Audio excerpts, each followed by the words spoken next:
Bismillahirrahmanirrahim. Alhamdulillahilladzi adhaka wa abka wa amata wa ahya wa as'ada wa ashqa wa adalla wa hada.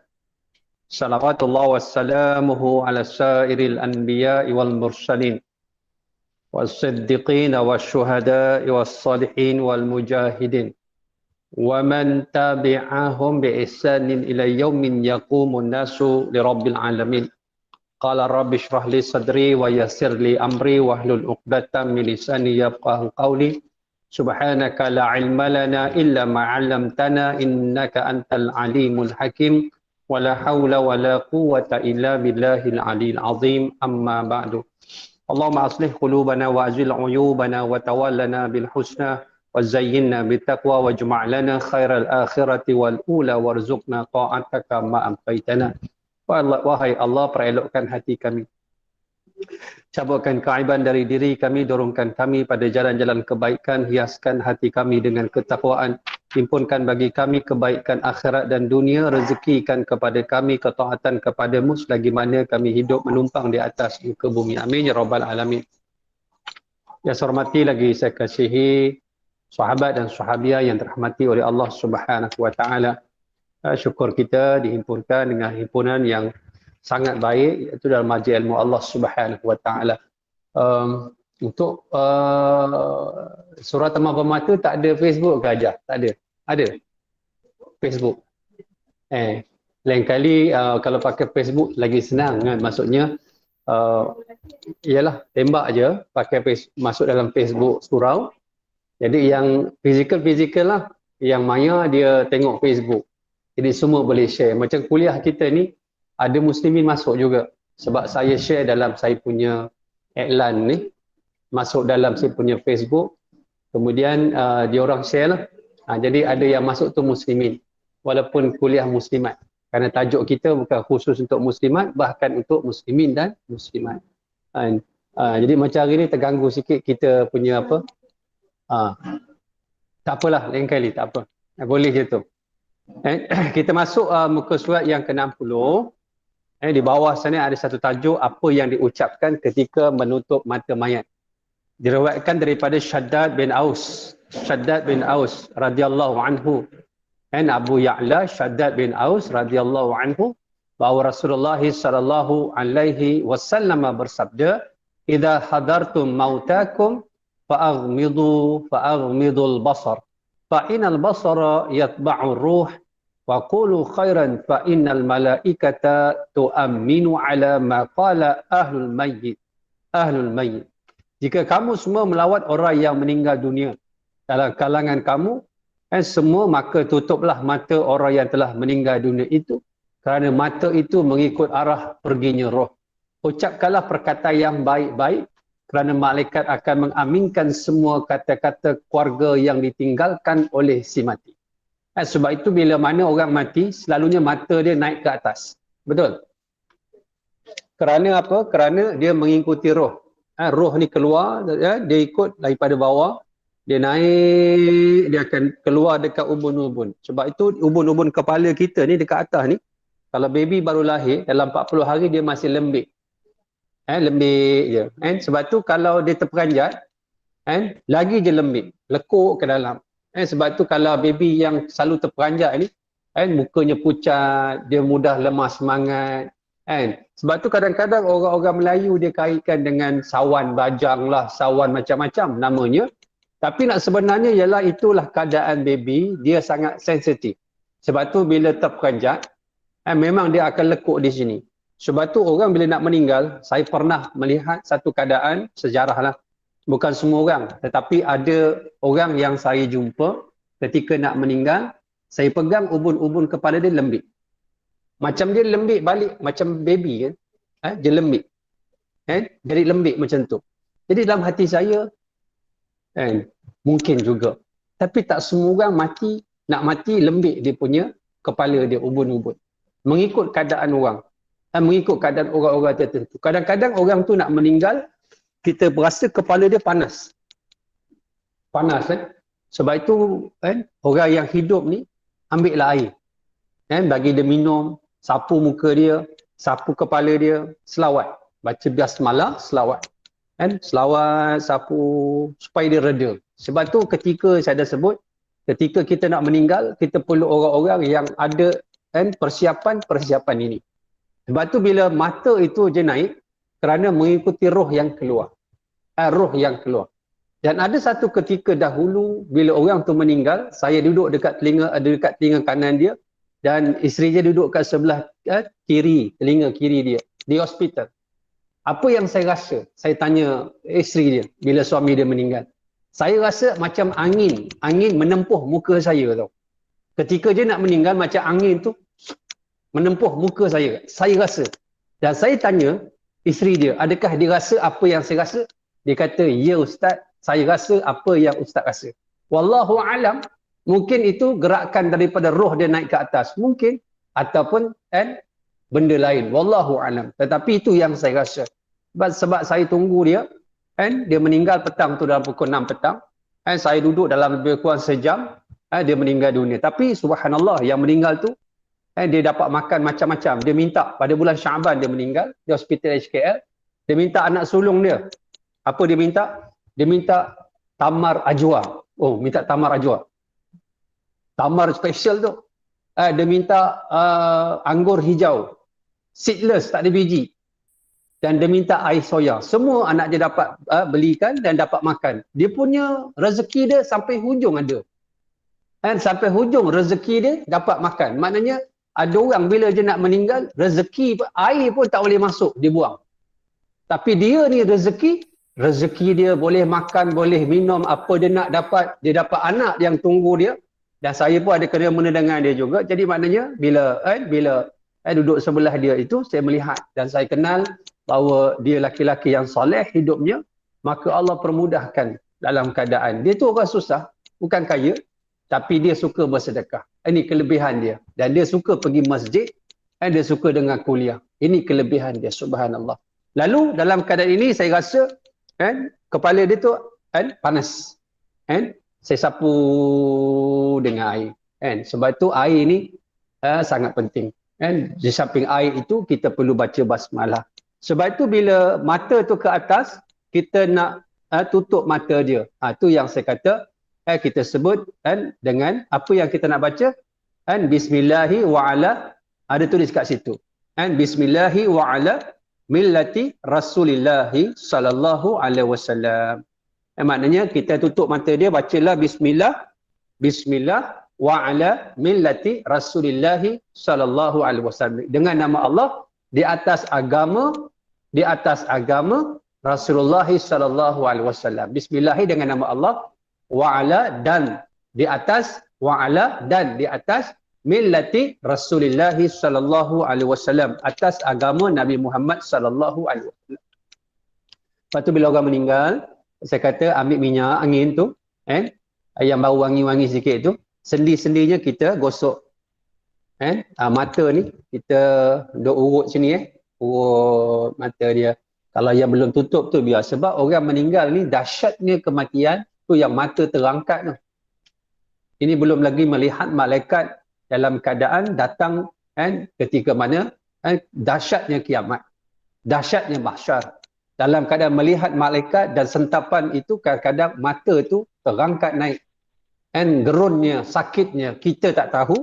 Dan kita akan tempuh keadaan itu dengan izin Allah pada masa kita meninggal dunia. Mudah-mudahan Allah tunjukkan yang baik-baik saja untuk kita. Sebab itu dalam keadaan kita ni tak tahan menanggung benda-benda ni, itu yang keadaan-keadaan yang berlaku. Tetapi orang yang hidup main peranan. Sebutkan yang baik pada dia. Kita tutup matanya. Jadi kita dah belajar pagi ni. Bismillah wa ala millati Rasulillah. Bila orang ambil tangan, tutup mata ke bawah tu. Ustaz, orang tu baca apa Ustaz? Ni baca dia. Bismillah wa ala millati Rasulillah sallallahu alaihi wasallam. Ini bacaan dia. Sebab itu tutup mata. Kalau di kampung saya dulu, ada seorang laki-laki tu, kalau orang jenis jenazah yang mata dia terbuka, meninggal, pakcik ni lah yang datang. Allah bagi dia kelebihan, dia boleh tutup mata mayat. Walaupun dah meninggal 2-3 hari, kadang-kadang meninggal dalam keadaan dah sehari, mata tak boleh tutup. Tapi kelebihan yang Allah bagi kat dia, dia boleh tutupkan mata dengan izin Allah. Kan? Saya tengoklah masa kecil-kecil ada orang-orang yang hebat dekat kampung ni, macam-macam ilmu yang Allah beri. Kelebihan masing-masing. Kan? Yang hari ni ilmu itu sudah hilang. Lalu inilah perkara yang kita kena faham, kita kena lakukan, lebih-lebih kepada orang yang dekat dengan kita nak buat apa, kita kena faham, kena buat benda-benda macam ni, tutupkan matanya, kan? Kita sapu minyak kat sendi-sendinya, kita bentuk tangannya. Ya, maknanya kita ikat dengan cara yang cukup sopan, tidak menyakitkan mayat, dan cara yang paling terbaik. Kalau kaki tu nak rapatkan kaki, kan, kita ambil macam tudung kita ataupun serban lagi baik, serban yang bersih, yang cantik, kan, kita balut kaki dia. Jadi bila kita balut tu, berarti kata lain, kaki dia tertutup cantik je dan tak menyakitkan dia. Jadi kepala begitu juga, jangan ikat dengan tali rupiah, itu nak menjerut mayat tu.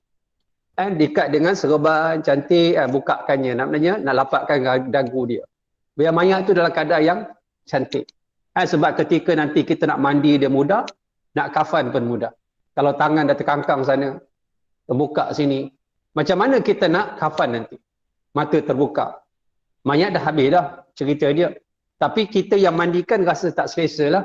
Dan kita nak berikan yang terbaik kepada jenazah yang pergi itu. Diriwayatkan daripada Al-Kharra'ithi, Abu Bakar Muhammad ibnu Ja'far, daripada Abu Musa Imran bin Musa, daripada Abu Bakar bin Abu Shaybah, daripada Ismail bin Ulayyah, daripada Hisham bin Hasan, daripada Hafsah binti Sirin, daripada Ummu Hasan, dia berkata, semasa aku berada dekat dengan Ummu Salamah, tiba-tiba beberapa orang datang menemuinya lalu berkata, fulan telah meninggal dunia. Dia lalu berkata, pergilah ke sana dan baca kesejahteraan atas para Rasulullah dan segala puji bagi Allah, Tuhan semesta alam. Disebutkan atasnya sejahtera. Kenapa disebut salam, sejahtera? Kerana orang nak meninggal, Allah beri salam pada orang beriman. Ingat, macam Rasulullah nak meninggal, yang turun malaikat-malaikat kanan. Jibril, Israel, Israfil, Mikail. Ini malaikat kanan. Turun ketika Rasulullah nak meninggal dunia, menghormati manusia yang paling agung di atas muka bumi ini. Lalu Allah beri salam. Malaikat assalamun alaikum, salamun alaikum. Malaikat beri salam, dan termasuk dalam kitab Ziarah ke Alam Barzakh, Imam Jalaluddin As-Suyuti menyebutkan, begitu juga orang yang beriman bila nak meninggal, malaikat datang beri salam, sampaikan salam daripada Allah.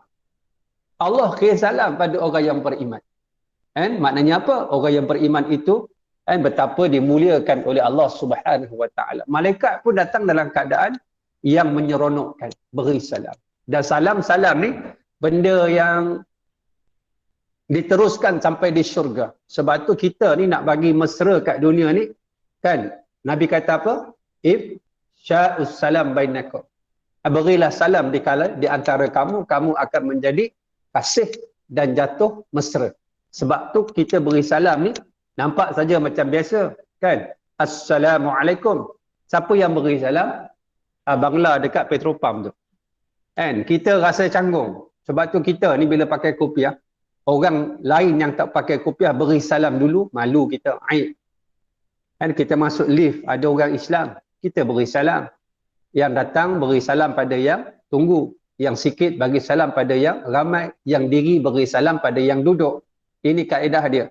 Lepas tu bila kita beri salam, ia merupakan ucapan salam kepada apa? Kepada orang yang beriman, hatta nak masuk syurga. Salamun alaikum bima sabartum. Malaikat kata sejahtera ke atas kamu. Salam dari dunia, nak meninggal, and ketika mana? Ketika masuk syurga. Dalam semua itu hidup memberi salam. Kemudian diriwayatkan daripada Sufyan Al-Thawri, daripada Sulaiman At-Taimi, daripada Bakar bin Abdullah Al-Muzani. Dia berkata, apabila kamu akan menutup mata si mati, ucapkanlah Bismillahi wa ala millati Rasulillah. Millati Rasulillah. Setelah itu ucapkan tasbih Subhanallah. Subhanallah. Maknanya, kita dah baca dan kita dah ada satu ilmu, kita nak buat apa bila orang meninggal? Bismillahi wa ala millati Rasulillah. Letak tangan atas mata dia, tolak ke bawah, baca Bismillah wa ala millati Rasulillah. Lalu kita mengucap lagi tasbih subhanallah. Abu Sufyan kemudian membaca takadus samawatu yatafattarna min fawqihim wal malaikatu yusabbihuna bihamdi rabbihim wa yastaghfiruna liman fil ard ala innallaha huwal ghafurur rahim. Hampir-hampir saja langit itu pecah dari sebelah atasnya kerana kebesaran Allah, dan malaikat-malaikat bertasbih memuji Tuhannya dan memohon keampunan untuk orang yang di bumi. Ingatlah sesungguhnya Allah dialah yang maha pengampun lagi maha penyayang. Surah Asy-Syura ayat yang kelima. Banyaknya malaikat yang bertasbih. Dekat mana? Dekat langit. Banyaknya. Takadu samawatu yatafattarna. Seolah-olah langit atas kita nak pecah. Banyaknya malaikat. Dia buat apa? Wal malaikatu yusabbihuna bihamdi rabbihim. Dia bertasbih. Kemudian dia buat apa lagi? Wastaghfiruna liman fil ard, dan dia memohon ampun untuk orang yang duduk dekat bumi, antaranya orang yang duduk dalam majlis ilmu. Jadi hebat tak? Hebat. Malaikat tak pasal-pasal doa untuk kita. Faham tak malaikat? Bukan imam surau taman permata. Malaikat. Pernah tak Allah menolak doa malaikat? Tak pernah. Doanya sentiasa diterima oleh Allah. Banyaknya malaikat yang Allah ciptakan. Ada yang sujud, dia tak rokok, arahannya sujud. Ada yang rokok, dia tak sujud kerana arahannya ialah rokok. Sampailah la ni. Dan ada satu jenis malaikat yang kerja dia berjalan di atas muka bumi, dia beritahu ke Allah, kat sana ada pengajian. Kan, ya Allah, aku lalu, ya Allah, dekat satu tempat nama dia Taman Permata. Ada pengajian, ya Allah. Macam mana keadaan dia? Alhamdulillah. Tiba-tiba kata malaikat, ya Allah, ada juga yang belajar tu tidur, ya Allah. Nak bagi macam mana, ya Allah? Allah kata, pemurahnya Allah, bagi pahala sama macam yang tak tidur. Allahu Akbar. Jadi kalau rasa nak tidur tu, tidurlah. Dengan penuh khusyuk. InsyaAllah dapat pahala sama. Abu Daud berkata, menutup mata si mati dilakukan setelah roh keluar dari badannya. Aku mendengar Muhammad bin Ahmad Al-Muqri meriwayatkan bahawa Abu Maisarah seorang abid, yakni ahli ibadah, berkata, aku adalah orang yang menutup mata Ja'far Al-Mu'allim setelah dia meninggal dunia. Aku melihat Ja'far Al-Mu'allim di dalam mimpi. Dia berkata, sesuatu yang paling aku benci adalah jika kamu menutupkan mataku sebelum aku benar-benar meninggal dunia. Maknanya apa? Ja'far Al-Mu'allim ni orang yang hebat. Dia meninggal dalam keadaan matanya ditutup oleh Abu Maisarah. Maknanya satu kemuliaan. Dan dia dalam mimpi dia bertemu dengan Abu Ja'far Al-Mu'allim. Dia kata, aku tak suka ialah orang yang tutup mata aku sebelum aku betul-betul mati. Maksud sebaliknya, Ja'far Al-Mu'allim gembira matanya ditutup oleh sahabat dia. Setelah dia meninggal dunia. Sebab itu apa? Sebab itu satu kemuliaan. Satu kelebihan. Biasa tak dengar orang Melayu kata, kalaulah dia tak dapat satu perkara, dia kata nanti aku mati mata terbuka. Biasa tak? Jadi mata terbuka ni,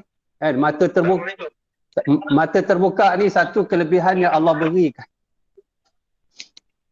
Yang Allah berikan kepada kontraktor ni. Saya kena pergi madrasah lepas ni tu. Saya cakap saya lewat, saya ada kuliah. Ada benda nak bincang dengan kontraktor di madrasah. Tu yang dia call tu, dia tak tahu saya kuliah. Lepas ni saya pergilah insyaAllah. Jadi maknanya ada sesuatu hasrat yang dia tak dapat capai. Jadi mata terbuka ni menunjukkan satu penyesalan. Bila mata tertutup tu makna seolah-olah kita punya cita-cita, kita punya hasrat semua telah dipenuhi ketika hidup. Orang Melayu kan banyak falsafah dia, peribahasa dia, kata-kata dia, berkelok-kelok, kata berkias-kias. Jangan duduk atas bantal kan. Pengantin duduk atas bantal boleh pula kan. Jangan duduk atas bantal nanti bisul kan. Itu kita, budaya kita. Tapi kalau orang Turki, orang Arab, kalau kita pergi rumah dia, dia bagi bantal yang paling cantik untuk kita duduk. Jangan makan Tebu jangan makan pangkal, makan ujung dia.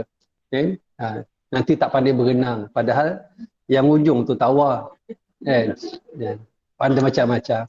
Jangan makan leher ayam, nanti bersanding leher lentuk kan. Ini kata-kata. Kadang-kadang ada benda yang betul, kadang-kadang ada benda yang tak betul. Ada pun kadang-kadang ia merupakan seni yang Allah berikan kepada kita, satu kiasan. Supaya kita mengambil faedah daripadanya. Sebab orang-orang tua, orang-orang lama ni dia banyak pengajaran-pengajaran yang baik untuk orang-orang. Cuma kadang-kadang orang-orang muda ni tak faham. Sebab tu ada orang dia tak boleh kias-kias. Ada orang tak apa dia faham. Pergi meminang, berpantun, seminggu tak faham-faham tuan rumah kan. Jadi kena guna bahasa terus terang lah. Kan? Jadi syaitan akan datang kepada orang yang akan meninggal. Ini yang saya selalu sebut. Diriwayatkan daripada Nabi SAW, seorang hamba akan didatangi oleh dua syaitan ketika dia akan meninggal dunia. Syaitan pertama berada di sebelah kanannya dan syaitan kedua berada di sebelah kirinya. Syaitan berada di sebelah kanan dan menyerupai bentuk atau sifat ayah orang tersebut. Syaitan itu akan berkata kepadanya, wahai anakku, aku amat sayang dan kasihan kepadamu. Maka kamu sebaiknya mati dalam keadaan memeluk agama Nasrani. Karena itu adalah agama yang paling baik. Adapun syaitan yang berada di sebelah kirinya menyerupai bentuk dan sifat ibunya. Syaitan itu berkata kepadanya, aku telah mengandungkanmu dalam perutku. Kamu telah aku beri minum dengan susuku. Dan pehaku telah aku jadikan sebagai tempat berpijakmu. Maka kamu sebaiknya mati dalam keadaan memeluk agama Yahudi. Kerana itu adalah agama yang paling baik. Jadi saya dah sebutkan dulu. Syaitan menyerupai mak ayah kita. Sebab tu ketika kita nak meninggal dunia, kita berada di hujung hayat. Ketika kita punya nyawa tinggallah sisa-sisa dan tenaga kita paling lemah. Ketika itu tekanan sangat kuat. Tekanan sangat kuat. Dan kita macam lemas kan. Kita lemas. Sangat lemas, macam kekurangan oksigen. Orang masukkan macam-macam ventilator masuk, tapi kita tak boleh menghirup oksigen Allah Subhanahu Wa Taala. Ketika itu datang dua syaitan kanan dan kiri, menyerupai muka ayah, menyerupakan muka ibu. Sebab tu kita ini seperti bayi tau. Bayi macam mana keadaan bayi? Dia bergantung pada ibu dia. Sikit-sikit dia nangis. Yang faham maksud bayi menangis siapa? Ibulah, ayah tidur istiqamah. Itu kelebihan ayah. Kan? Sebab itu Allah bagi signal. Bayi menangis nak sesuatu. Lapar menangis, nak susu menangis, berak, kencing nangis. Ada tak bayi? Bayi. Lahir-lahir je, mak tertarik satu ada. Ada, anak toyol namanya. Nak sebutnya sahabat-sahabat ketika itu cobaan dia besar. Malaikat dalam keadaan ini perlu kita dapat pertolongan Allah dan malaikat dia. Maka sebab itu orang yang beriman, hidup dia jaga Islam, Allah jaga dia. Ketika nak meninggal, Allah jaga dia. Allah jadikan kekuatan dalam keyakinan dia. Syaitan tak boleh ganggu dia. Sebab dijaga oleh Allah. Kedua, malaikat. Yang ketiga ialah anak-anak yang baik, yang soleh, kiri kanan dia. Sebab tu yang saya sebut, anak-anak perlu mainkan peranan bila nampak tanda-tanda ayah sudah nazak. Sama ada doktor beritahu, dia kata ayah awak ni bawa baliklah. Kan, doktor bincang elok-elok. Kan? Jadi kita faham. Yang kedua, doktor tak cakap. Tapi kita faham. Kita faham. Kan, bila mak mula cakap benda-benda, dia kata mak nak balik kampung dengan ayah kamu. Ayah dia meninggal lah. Suami dia. Dia balik kampung dengan ayah kamu. Maksud dia kampung mana? Kampung akhirat. Dengan tanda-tanda yang ada, penyakit yang ada. Jadi tugas anak, jangan tinggal mak ayah yang sedang nazak, buat jadual rotation. Siapa pukul 9 sampai 10, siapa 10 sampai 11, bisik kat telinga dia, mak, sebut Allah, mak, Allah. Dia dah sebut Allah, diam. Jangan paksakan, sebut lagi, penat dia. Ini bukan masa untuk mengajar dia. Ayat itu, ayat ini, dia dalam sangat-sangat keletihan. Yang boleh membantu dia ialah anak-anak tu tadi. Ini yang bahagian apa? Bahagian mengajar mengucap saja. Sebut nama Allah. Yang bahagian baca-baca Quran lain pula. Anak yang boleh baca Quran, surah Alif Lam Mim Ra, surah Ar-Ra'd, surah Ar-Ra'd kan, baca. Ini panjang surah ni. Kan, 4 muka surat lebih. Kan, 5 muka surat lebih, 6 muka surat lebih. Surah Ar-Ra'd. Panjang. Maka kena giliran. Abang Long baca dulu. Abang Ngah baca kemudian. Kemudian Abu Da pula baca, buat giliran. Jangan ramai-ramai baca serentak. Penat. Kita nak dalam keadaan ada yang bergilir-gilir supaya tempias Quran itu terkena. Tak boleh surah Ar-Ra'd, baca surah lain-lain. Baca Yasin. Orang Melayu kan suka baca Yasin. Mudah dia kat bibir dia Yasin. Maknanya Quran yang memudahkan dengan niat, dipermudahkan Allah. Ketika itu syaitan ni rupa mak ayah dia. Jadi kita ni dalam keadaan rasa macam budak kecil, walaupun umur ketika nak meninggal 80 tahun, dia jadi apa? Tu yang kita dengar. Mak, ayah. Yang minta mak tu 80 tahun. Pada pandangan dia, mak dia datang. Pada pandangan dia, ayah dia datang. Dan syaitan bukan datang saja, rupa-rupa itu dah. Ini ayah kamu yang menghantar kamu pergi sekolah, memberi kamu makan. Ketika itu dia ulang dia punya jasa-jasa dia. Tengok syaitan.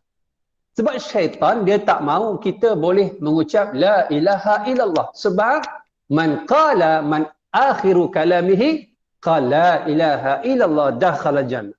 Sebab syaitan dia faham bahawa siapa yang akhir hayat dia dapat sebut la ilaha illallah, dia masuk syurga. Syaitan dia tahu hadis ni. Sebab itu dia kemuncak daripada hujung nyawa, dia cuba sesatkan kita dengan sedaya upaya yang dia mampu. Datang seorang lagi, ini ibumu. Ini perut yang kamu tumpang 9 bulan, 9 hari. Yang mana kamu tak bayar pun dulu. Aku tak minta sewa pun. Inilah susu yang kamu minum daripadanya. Sehingga kamu menjadi orang yang hebat. Gaji kamu besar, diungkit-ungkit. Pangkat kamu besar. Kamu dipuja-puja di dunia dahulu. Jangan kamu mati di atas Islam. Aku mati di atas Yahudi. Aku mati di atas Nasrani. Aku mati di atas agama bukan Islam. Dia tak nak kita mengucap. Tengok. Sebab itu sahabat-sahabat ketika itu sangat getir. Dan ini gambaran yang ditunjukkan. Wa na'udzubillahi min dzalik. Kan? Sebab itu kita minta mati mudah. Tahu antara mati mudah macam mana? Itu tadi, tabung tu tengah bergerak. Banyakkan sedekah. Betul. Sedekah ini memudahkan mati. Sedekah ini menerangkan kubur. Sedekah ini memudahkan kita melintas titian sirat. Sedekah ini akan memudahkan kita masuk syurga Allah. Sedekah ini memudahkan soal kubur. Sahabat-sahabat tahu tak? Pintu syurga paling besar pintu apa? Pintu sedekah. Pintu sedekah paling besar. Tapi ramai orang tak faham. Sebab itu kita ni kadang-kadang selalu saya sebut, kita ni tidak mampu buat satu amalan kita rasa berat, ambil amalan yang mudah. Ambil amalan yang mudah. Kadang-kadang kita tak perasan. Kan? Masuk RM1, RM1. Ada orang macam tu. Kan? RM1, ada orang masuk RM5. Kan? Ada sahabat tu dia minta, Ustaz, berapa yang saya dah bagi Ustaz? 2020 sampai 2021 bulan 12. Saya kira. Dia masuk sikit-sikit, kecil-kecil. Jadi suruh siapa? Bendahari. Siapa bendahari? Isteri saya lah. Buat. Sampai lupa masak lah. Sebab orang nak macam tu kan. Jadi dia minta lah. Dia minta. Subhanallah. Saya bagi dia semalam. Dia minta maaf lambat. Sebab dia masuk tiap-tiap hari. Sebab kadang-kadang jumlah tak sama. Kalau jumlah sama senang. RM5. Dia sebulan 30 hari kali 5. Dia ada masuk. Semalam saya kira-kira. Saya bagi kat dia. Terperanjak dia. 14,573. Sikit-sikit tu. Nak sebutnya apa? Kita tak rasa benda-benda ini menolong kita. Ini ketika getir ini. Apa yang nak tolong kita? Inilah benda ketika hidup. Jangan terantuk baru tergadah. Jangan. Tapi sebelum terantuk tu kita tergadah dulu. Ingat penyesalan berlaku di hujung. Penyesalan tidak pernah berlaku di awal.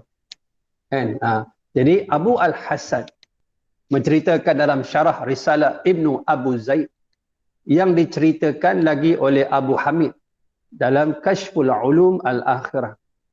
Semasa seseorang akan meninggal dunia, Iblis datang kepada orang tersebut dengan berpura-pura menolongnya.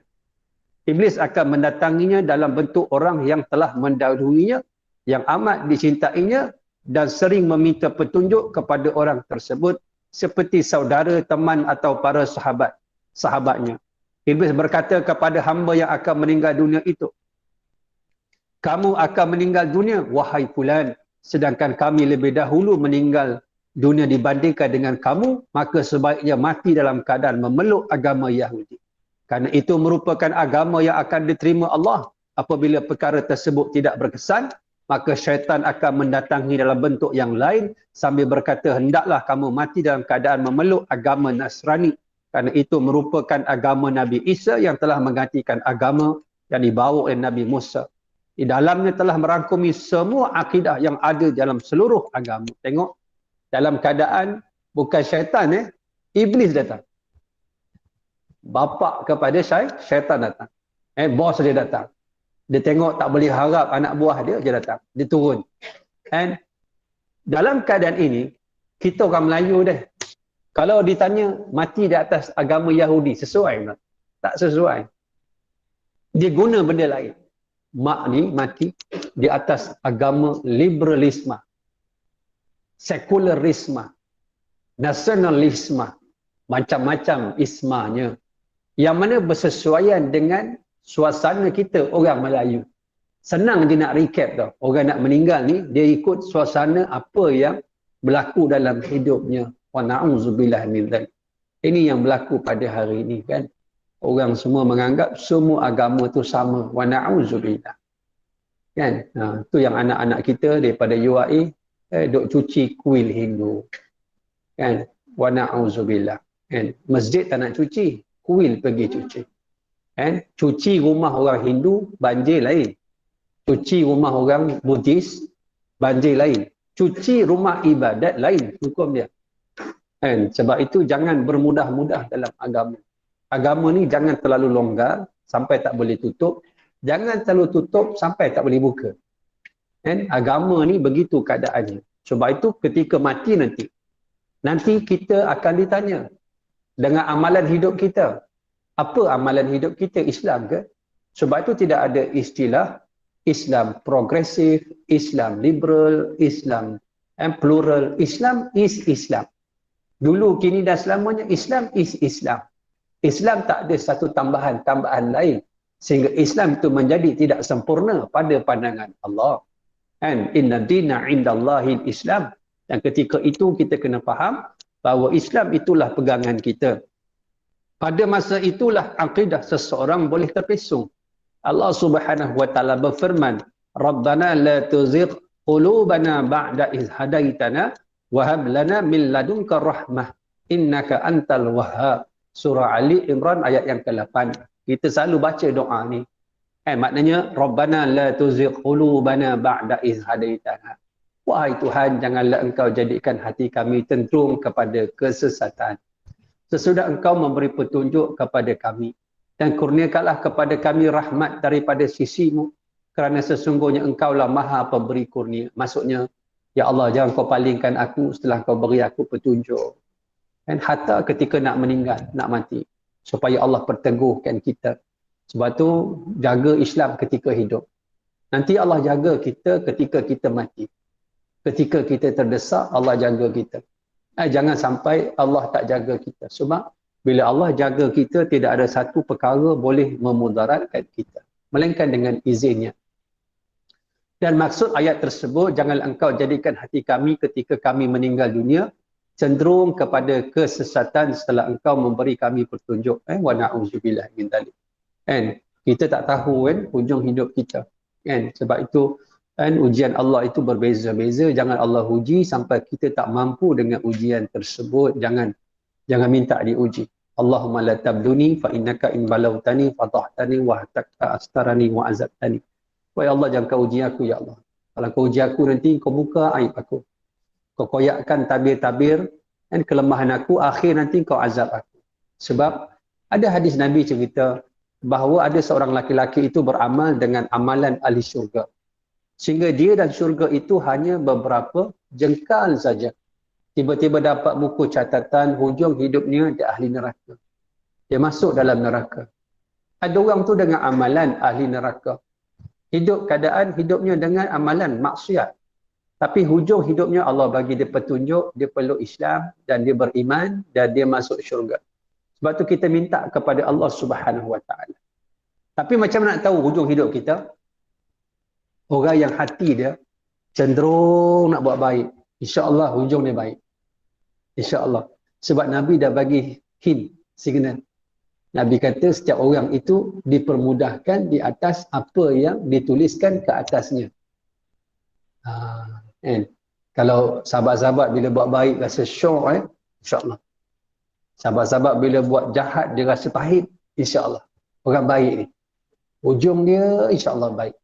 Sebab itu biasakan kita berpahit-pahit dengan apa dia? Dengan kebaikan. Sehingga kebaikan itu menjadi lazat dan manis. Dan ketika itu Allah dah jaga dia. Ini yang disebut dalam kitab tasawuf, ketika itu matanya jadi mata Allah. Telinga jadi telinga Allah. Maksudnya, mata je nak buat apa yang Allah suka je. Telinga tu nak dengar apa yang Allah suka je. Perkataannya nak cakap dengan apa yang Allah suka je. Membawang ni rugi.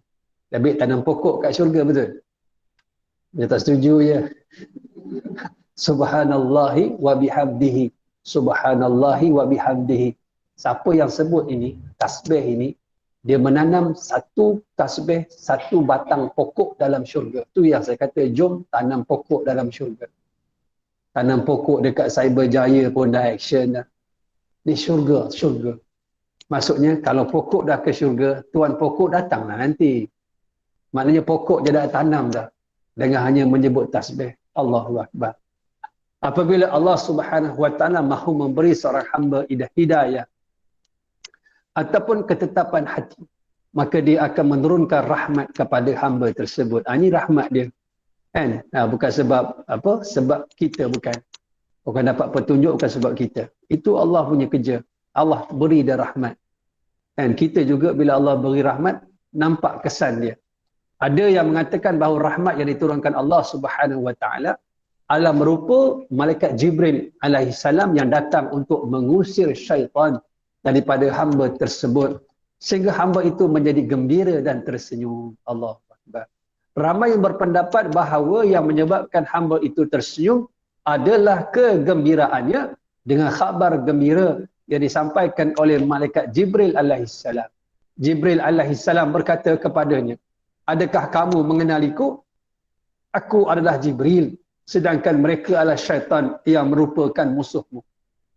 Oleh sebab itu kamu hendaklah mati dalam keadaan memeluk agama yang lurus, yakni Islam." Jibril alaihi salam ni ketua malaikat yang kerjanya menurunkan wahyu. Tiba-tiba Jibril datang ketika kita nak meninggal. Subhanallah. Hebatnya kita dah.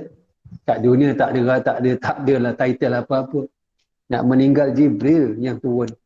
Sesuatu yang paling disukai oleh seorang hamba yang akan meninggal dunia adalah kedatangan malaikat Jibril alaihissalam yang membawa khabar gembira untuknya sebagaimana terdapat dalam surah Ali Imran di atas tu tadi. Wahab lana min ladunka rahmah. Itu dia.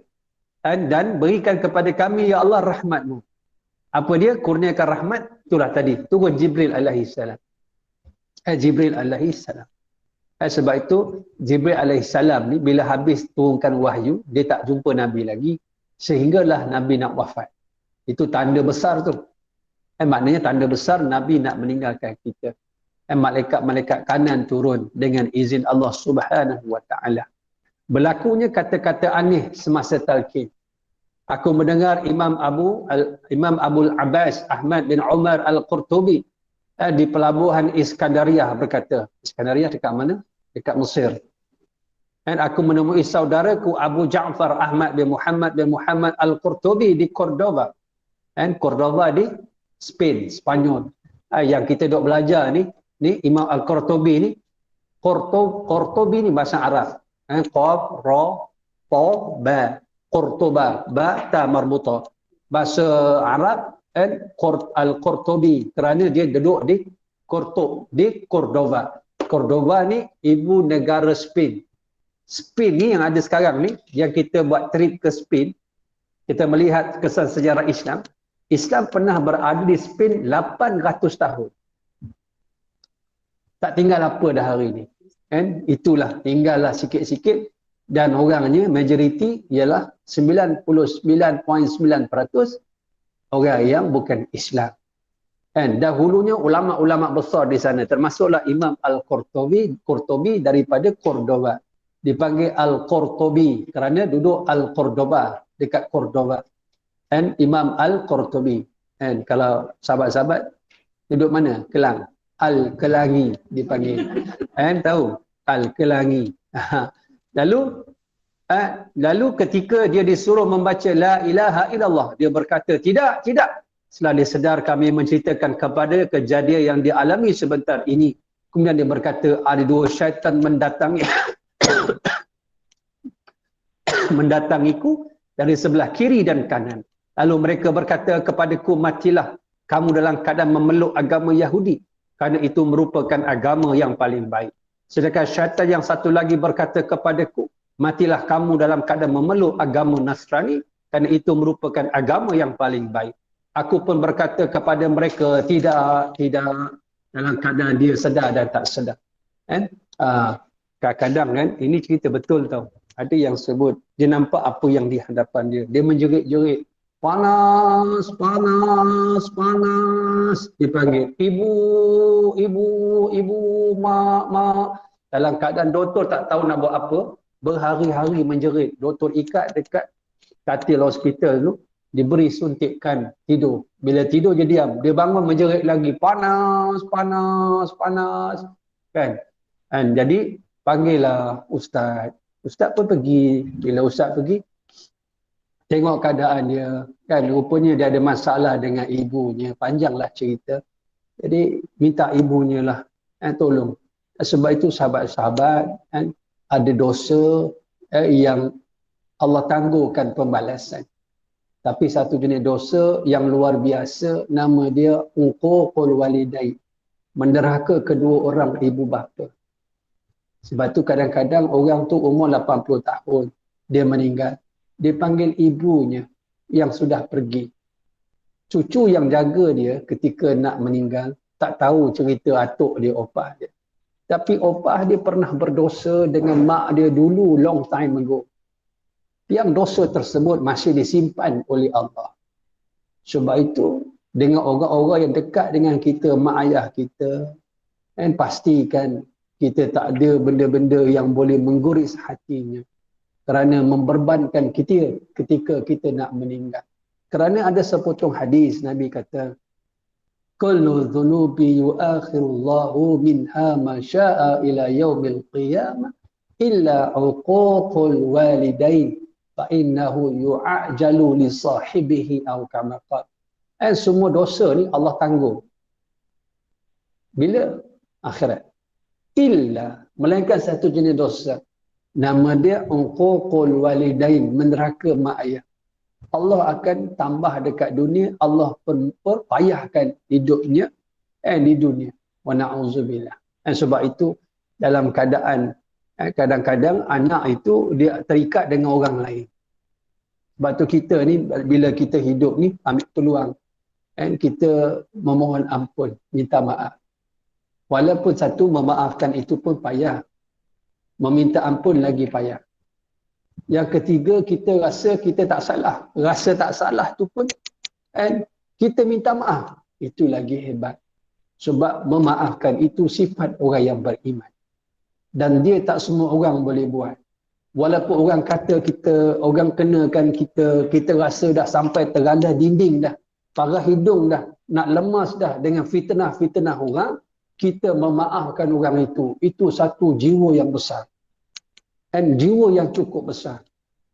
Kerana apa? Kalau kita menjadi orang yang meminta maaf, mudah-mudahan kita tak ada isu dengan orang kat dunia ni. Lebih-lebih mak ayah. Mak ayah kita ni kita tak tahu cara dia kan. Tapi terkadang dia menyimpan perasaan tak selesa kepada kita. Itu pun satu benda yang cukup menakutkan orang yang beriman. Ada yang berlaku berdemikian, menjerit-jerit dekat katil hospital, berminggu-minggu, menjerit-jerit, panas. Akhirnya mak dia juga yang tolong carikan ustaz. Bila dia terang-terang, rupanya mak dia sendiri ada menyimpan perasaan pada anak dia. Tapi bila mak dia kata mak dah selesai dengan dia, baru anak dia tenang. Tengok, sebab ada benda yang Allah percepatkan. Bila melibatkan mak ayah ni, kita buat baik kat dia, terus dapat balasan cepat. Kita buat jahat dengan dia, terus dapat balasan cepat. Jangan berkira-kira dengan mak ayah. Jangan berkira-kira. Benda yang baik, jadi keutamaan. Saya dah sebut bahawa mak ayah ini menyimpan kunci mustajab doa. Kalau dia meninggal, kita sudah kehilangan satu kunci. Itulah mak ayah kita. Datanglah macam minyak yang penuh.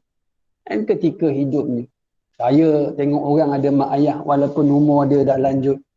Saya rasa cemburu. Tengok orang ada mak ayah lama.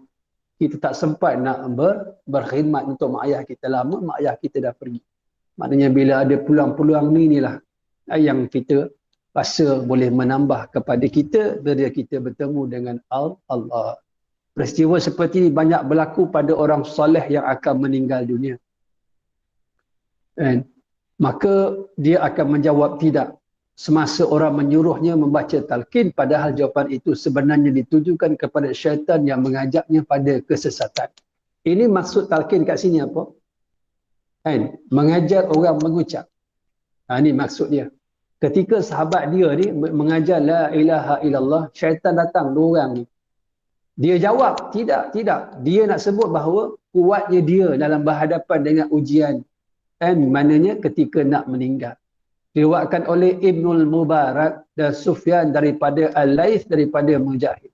Dia berkata orang yang telah meninggal dunia akan diperlihatkan kepada majlis dan teman yang diikuti semasa di dunia. Jika majlis yang diikuti merupakan majlis yang lalai, maka dia termasuk golongan yang lalai itu. Jika majlis yang diikutinya adalah majlis yang sentiasa berzikir, mengingati Allah Subhanahu Wa Taala, maka dia termasuk golongan yang berzikir. Maka kita kena ada amalan-amalan yang kita biasakan lazimkan.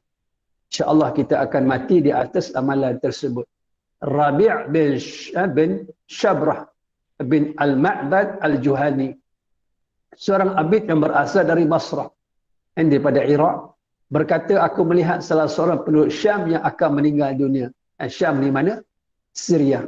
Dan ketika dikatakan kepadanya, wahai fulan, bacalah la ilaha illallah, maka perkataan yang keluar dari mulutnya adalah, beri aku minum arak.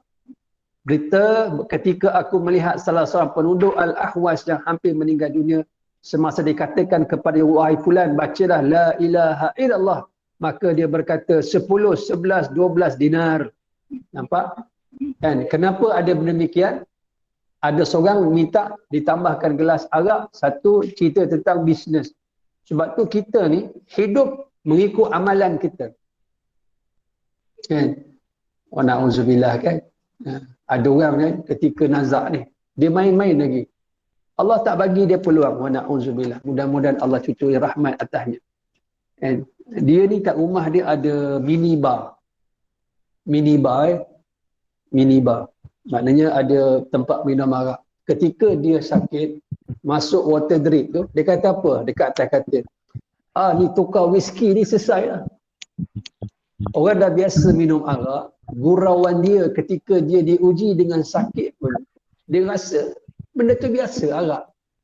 Ketika dia meninggal, isteri dia lari tak nak dekat. Mayat dia rentung macam kena bakar. Hitam. Anak dia tak nak dekat. Orang lain yang uruskan. Sebab tu jangan bermain-main dengan agama sehingga Allah lalaikan kita daripada melakukan kebaikan. Walaupun ada orang yang baik duduk sebelah kita, mengajar kita talqin la ilaha illallah, dia tak membekas dalam hatinya. Orang yang sibuk bisnes ni, dia rasa bisnes. Dia cuma cerita, dia jadi dalam keadaan dia hilang akal, dia tidak waras lagi untuk ingat kebaikan-kebaikan ketika sebelum meninggal. Ini berlaku. Dekat dunia ni banyak contoh-contoh. Kita nak sebut pun tak tergamak kita. Itulah contoh-contoh yang Allah beri. Jadi orang yang dia minat dengan agama, dia jadi agama. Macam orang Mesir, dia hafal Quran, nak operate ni. Nangis dia. Doktor kata kenapa menangis? Dia kata bukan sebab doktor kata kat dia jangan sedih. Kejap je 2 jam ni minor operation je. Dia kata aku menangis bukan sebab bedah ni kecil ke besar. Aku menangis sebab bila ketika aku pengsan nanti 2 jam 3 jam aku tak boleh baca Quran. Sayang dengan Quran. Peliknya doktor ni ketika bius dia dah pengsan, mulut dia menyebut Quran, baca Quran. Dah bius ni. Sebab tu dalam di hati bila terlalu kasih dengan Quran, walaupun dah pengsan, lidah melantunkan Quran. Sebab tu kita ni bila dalam ni terlalu kasih kepada Allah, kita akan sentiasa ingat akan Allah ketika senang dan susah. Dan ini merupakan pengamalan-pengamalan kita. Sebab walaupun dosa kecil, jangan anggap dia kecil. 1 juta itu bermula dengan 1 sen. Tak ada 1 sen, tak ada 5 sen, tak ada 10 sen, tak ada 50 sen, tak ada RM1, tak ada 10, tak ada RM1. Bermulanya dosa besar dengan dosa yang kecil. Walaupun dosa itu simple, takut-takut ketika mati sedang buat dosa tersebut. Wa na'udzubillah. Ini kita takut pengakhiran hidup. Lalu inilah contoh yang ditunjukkan. Dan benda ni berlaku terus. Orang yang minat dan tak minat dengan agama tu berbeza. Menurut Abu Muhammad Abdul Haq, kerja orang ini ketika hidup di dunia adalah pegawai keuangan dan akaunten harta benda. Nampak? Ar-Rabi' berkata, satu ketika aku melihat seorang laki-laki Basrah yang akan meninggal dunia, dan ketika dikatakan kepadanya, wahai fulan, bacalah la ilaha illallah. Tetapi jawapan yang keluar dari mulut orang ini adalah sesuatu syair kebat berikut ini. Betapa ramai wanita yang bercakap, namun dia hanya membuat kecewa. Dia bertanya manakah jalan menuju ke tempat mandian wanita. Maknanya apa? Orang yang hidupnya hanya memikirkan maksiat, perempuan. Maka itulah kehidupan hujungnya. Wa na'udzubillah. Menurut Al-Faqih Abu Bakar Ahmad bin Sulaiman bin Al-Hasan Al-Najad, ketika laki-laki itu masih hidup, ada wanita yang bertanya kepadanya tentang jalan menuju ke tempat mandian awam. Tetapi dia membawa wanita itu menuju ke rumahnya, dan perkara itu yang diucapkannya ketika akan meninggal dunia. Dan Abu Muhammad Abdul Haq menceritakan kisah ini dalam bukunya yang berjudul Al-Aqibah. Maknanya akibat. Dan akibat. Laki-laki itu mempunyai sebuah rumah yang mana pintu rumahnya menyerupai pintu bilik mandi. Dan semasa dia berdiri di depan rumahnya itu, tiba-tiba dia didatangi oleh seorang wanita. Wanita itu lalu bertanya kepadanya, mana jalan menuju ke tempat mandi awam? Laki itu pun menunjukkan ke arah rumahnya, lalu dia berkata, inilah bilik mandi awam itu.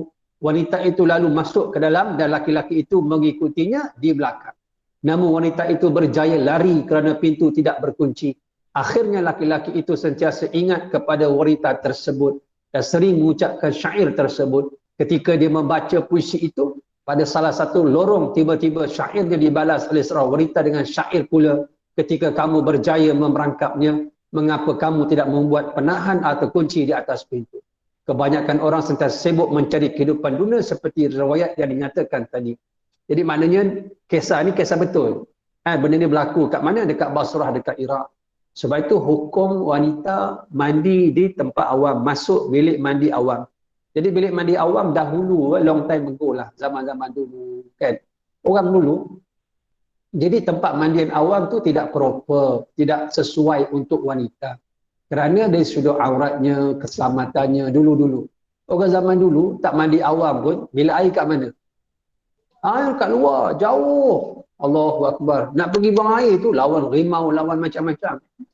Kan? Jauh orang zaman-zaman dulu. Kan? Jadi itu keadaannya. Jadi untuk mengelakkan fitnah, melainkan kata ulama kerana sakit dan sebagainya dibenarkan. Jadi isu juga berlaku di sini. Laki-laki yang tak baik ini, dia ni suka dengan perempuan. Jadi dia buat, perempuan tanya dia tentang tempat-tempat mandi awam. Dia tunjuk rumah dia. Dan dia ada pintu rahsia. Dia nak perangkap perempuan ni, tapi dengan izin Allah, perempuan ini dapat melarikan diri. Lalu dia mengenang-kenang perempuan tersebut dengan bersyair. Ini orang-orang dulu kan. Sikit-sikit syair, sikit-sikit syair. Syair ni maksudnya, kita kata bersajak lah. Mudah faham bersajak. Bukan masuk syair, shin, ain, ra tu. Kan bersyair kita Melayu. Tersebutlah kisah Itu syair kita. Di sebuah kuala. Airnya dalam bercahaya-cahaya. Aku tak reti nak mengejeknya. Tapi itulah dia. Tapi disebut syair kat sini sajak. Kan? Orang dulu sajak ni, subhanallah. Cuma bila mari Islam, sajak itu diislamkan. Diislamkan. Kalau dulu memuji wanita, memuji kekasih dia, lalu ditukar kepada memuji Allah, memuji Rasulullah, memuji Islam. Lalu diislamkan. Kan? Jadi ketika mana dia nak meninggal pun masih lagi teringat benda tu, perempuan. Sebab kita duk fikir apa yang kita selalu fikir. Jadi itu yang akan datang bila mana kita terdesak. Na'udzubillah dia. Dia banyak ingat Allah, insya-Allah Allah pun menolong kita ketika kita terdesak. Dan kebanyakan ada kisah yang ceritakan kepada kami bahawa ada seorang broker. Broker ni orang tengah lah. Broker tanah, broker rumah kan. Antara penjual dan pembeli yang akan meninggal dunia. Dan semasa disuruh membaca kalimah La ilaha illallah, dia berkata 13,5, 14,5.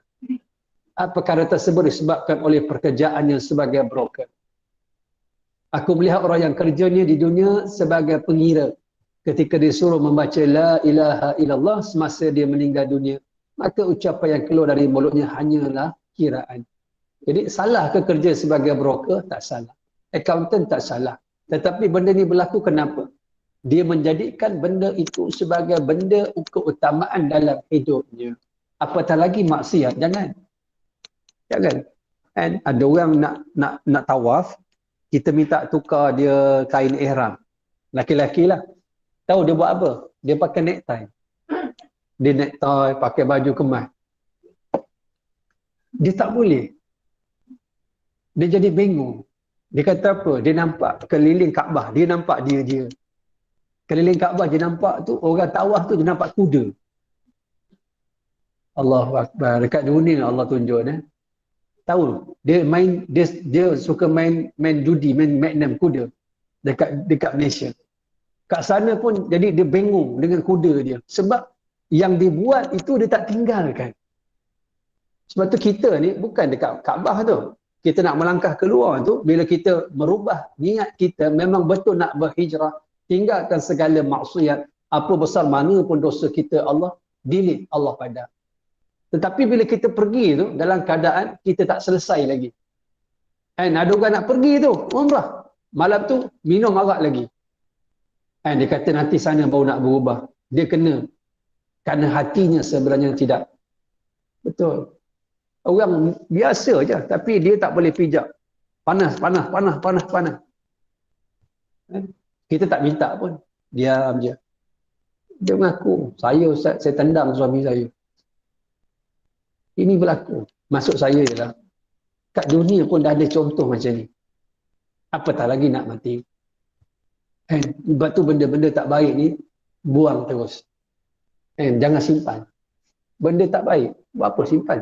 Sayang kan? Saya minta pelajar buat pelajar. Saya buat training. Kadang-kadang 2-3 pagi kita buat anak orang macam mana? Saya buat mayat, saya buat kubur. 3 pagi ni tutup mata. Laki-laki sombong, ego, umur 20-an. Tengok kubur mak dia, saya kata, saya cakap macam ni je. Ketika kamu datang ke sini, kamu salam mak ayah? Tak ada.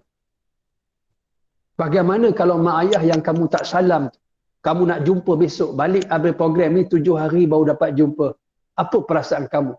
Nak peluk dia ustaz. Baik, buka ikatan, buka penutup mata kamu. Sekarang ni mak ayah kamu di hadapan kamu. Bila buka nampak jenazah tu, saya buat sungguh. Dengan batu nisan dia, bergoling-goling, laki-laki paling teruk. Mak bangun, mak bangun, mak bangun, mak bangun. Saya dosa dengan mak. Pelajar-pelajar saya di universiti, saya buat ni. Lah ni ada doktorat, jadi pensyarah, ada PhD. Nak bina hati orang bukan senang. Anak orang. Bukan senang. Saya tak buat ni, buat macam tu kalau saya tak ada kemampuan. Tapi saya buat. Pastikan tempat tu tak ada gangguan, lepas ni tak ada histeria, lepas dia jadi macam tu down, kita naikkan motivasi dia, dia semakin dekat dengan mak ayah dia, ada bacaan-bacaan dia. Saya nak sebut bahawa inilah kehidupan. Kan? Saya suruh dia tulis apa? Tulis sifat buruk yang kamu ada. Kalau ada dua-dua lah, 10, 100 per 100, tulis. Masing-masing tulis, 2-3 pagi ni. Dah. Ambil, kamu, buat sini. Kamu, buat sini. Yang kamu tulis tu buang. Dia ambil selai, letak. Kamu nak buang sifat buruk pun kamu sayang. Yang saya tulis tu yang buruk, bukan yang baik. Suruh buang pun. Patut bila saya kata sifat buruk, buruk. Kemudian buang, ronyok-ronyok, buang. Bukan nak simpan dalam hati. Sebab tu benda yang maksiat, kenapa kita sayang? Kerana kita sayang sifat buruk kita, kita tak nak bertaubat. Kita tak nak tinggalkan. Kita sayang. Tetapi benda ini menyebabkan kita tersepit bila kita mati besok. Dia melekat kat kita. Sebab kita lazimkan mengumpat, kita lazimkan fitnah, kita lazimkan makan yang haram. Dia melekat. Sehingga menyebabkan tu tadi. Walaupun kerja-kerja dia itu sebenarnya bukanlah kerja yang maksiat, tetapi sebabkan benda itu keutamaan melekat. Ketika orang mengajar la ilaha illallah, dia duk cerita apa dia? Cerita mengira, cerita apa? Cerita dengan nombor. Kenapa? Inilah amalan. Sebab tu benda-benda tak baik. Benda-benda tu jangan simpan dalam hati yang dalam. Sebab tu untuk kita muhasabah. Kan? Sebab nanti bila orang sebut la ilaha illallah, biar masuk dalam telinga ni, membekas dalam hati. Jangan orang-orang menyebut la ilaha illallah, kita jadi lara. Kita alpa. Kita tak ingat. Tak tahu orang tu nak tolong kita. Tapi inilah apabila kita tidak ada kekuatan dalam hati.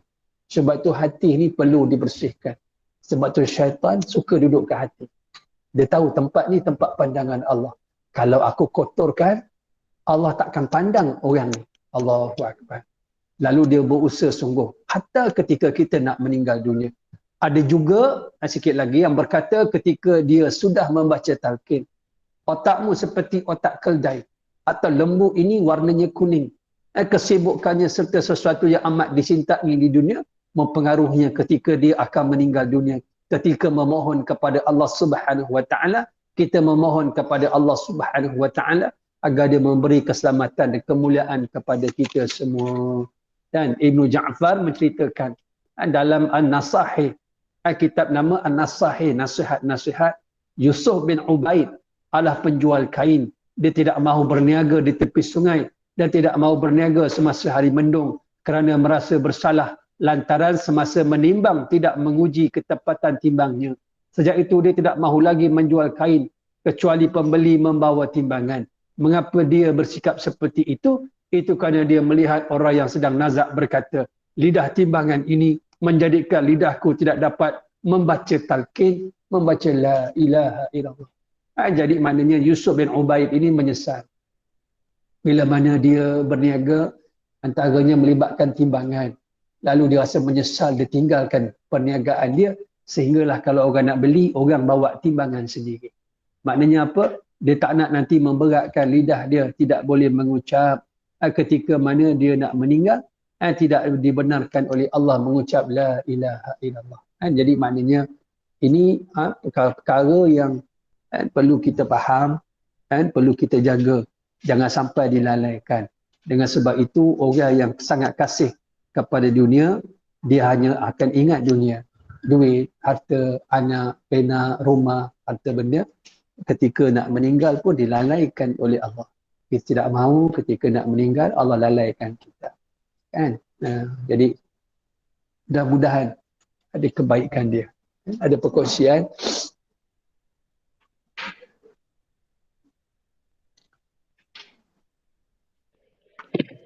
Assalamualaikum, Ustaz. Ada. InsyaAllah siapa-siapa yang rasa nak ziarah Kuala Kubur Baru, nama dia kalau alamat surat menyurat Kuala Kubur Baru. Kalau ikut geran, Ulu Bernam. Dan saya buat kereta tak lama. 50 minit sampai. Lebih kurang lah. Tak laju pun usap kereta 14, 15, 16 gitu je kan. Kan? Boleh ziarah lah insyaAllah. InsyaAllah hujung bulan Januari ni saya akan naikkan madrasah, dana madrasah. Ni surau sedang naik. Semalam sampai dah bahan-bahan untuk buat bumbung dia. Lepas ni naik madrasah pula lah. Madrasah pula. Saya akan naikkan hujung bulan ni insyaAllah. Mudah-mudahan dipermudahkan Allah. Terima kasih kepada yang menyumbang, yang infak, yang wakaf. Bolehlah teruskan perkongsian-perkongsian kita. Mudah-mudahan Allah berkati kita. Doakan saya sihat cukup lah. Untuk saya berfikir, untuk saya merancang, untuk saya bekerja. Bismillahirrahmanirrahim. Allah manfa'na bima 'allamtana wa 'alimna ma yanfa'una. Ya Allah, manfaatlah kepada kami dengan apa yang kau ajar pada kami. Ajarlah kepada kami dengan perkara-perkara yang bermanfaat bagi kami. Ampunkan dosa kami yang banyak, ya Allah. Ampunkan dosa kedua orang ibu bapa kami. Ampunkan dosa, ya Allah, suami kami, isteri kami, anak-anak, adik-beradik, sahabat, jiran-jiran, tok-tok guru kami. Ampunkan dosa, ya Allah, umat Islam seluruhnya. Ya Allah, ya Tuhan kami, jadikan anak cucu zuriat keturunan kami anak-anak yang soleh dan soleha, beriman dan bertakwa, mendirikan solat, menutup aurat, tahu membaca Al-Quran, anak-anak yang boleh memandi, mengkafan, mendirikan solat jenazah untuk kami, anak yang boleh mengusung keranda kami ke kubur, anak yang boleh memimpin tangan kami ke syurga-Mu. Rabbana atina fid dunya hasanah wa fil akhirati hasanah wa qina azabannar. Subhana rabbika rabbil izzati amma yasifun, wassalamun ala mursalin. Walhamdulillah rabbil alamin. Taqabbal